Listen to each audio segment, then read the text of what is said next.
यो भाथा मन्दिर चाहिँ पर्सा वन्यजन्तु निकुञ्जभित्र पर्दछ होइन। अनि एकदमै प्रतिष्ठित मन्दिर हो। पर्सा जिल्लाको म पनि आउँदैछु यहाँ होइन। पुरा फटाफट साथीहरूलाई छोडेर म चाहिँ जाँदैछु भिडियो बनाउँदै।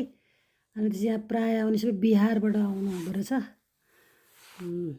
बिहारबाट आउनु धेरै बिहारीहरूलाई भेटेँ। अनि त्यसपछि चाहिँ एकदम रमाइलो एकदमै कस्तो शक्ति छ क्या यहाँ गएपछि होइन। कस्तो त्यो जिउमै कस्तो खालको त्यो अद्भुत एउटा हुन्छ नि फिलिङ्स आउँछ क्या। जिरिङ्ग हुन्छ जिउ पनि होइन।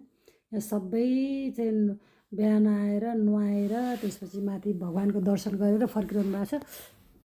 सो म पनि जाँदैछु फटाफट स्याहाँ स्याहाँ भइरहेको पनि छु म है। अब यो उकालो उरालो गर्ने बानी अलिक कमै भनौँ न बानी हराइसकेछ। यहाँ सबै झरिरहनु भएको छ। नेपालीहरू कमै छन् हौ यहाँ सबै बिहारीहरू आएका छन्। यिनीहरू सबै आफ्नै भेकल युज गर्ने रहेछ। जाने बेलामा कतिले यो वनबाट चाहिँ रुखहरू काटेर होइन लिएर जाने रहेछ। अब त्यो नेपालको नियम फितलो भएर हामी नेपाली जनतामा अलिकति राष्ट्रियता पनि नभएर होला यिनीहरू धेरै हेपेको। मैले एक दुई ठाउँमा कराउँदै गएँ तर होस् भगवान्को मन्दिर आएको बेला नि के यिनीहरूको कुरा गर्ने होइन।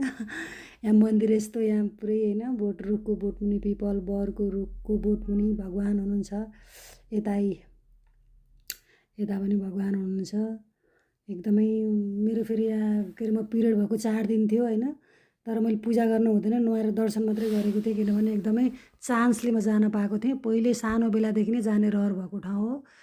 अनि सानो बेलादेखि नै रहर भएको ठाउँ मलाई एकदमै जान चाहेको ठाउँ लकिली मिलेको भएर मैले पूजा गरेर नपाए पनि नुहाइधुवाइ गरेर भगवान्लाई टाढैबाट दर्शन गरेर भगवान् भनेर भगवान्लाई चाहिँ एकदमै धेरै माया प्रतिष्ठा होइन सबै प्रकट गरेर एकदमै सम्मान दिएर एकदम आफ्नो मन खुसी बनाएर फर्किएँ। एकदमै रमाइलो लाग्यो।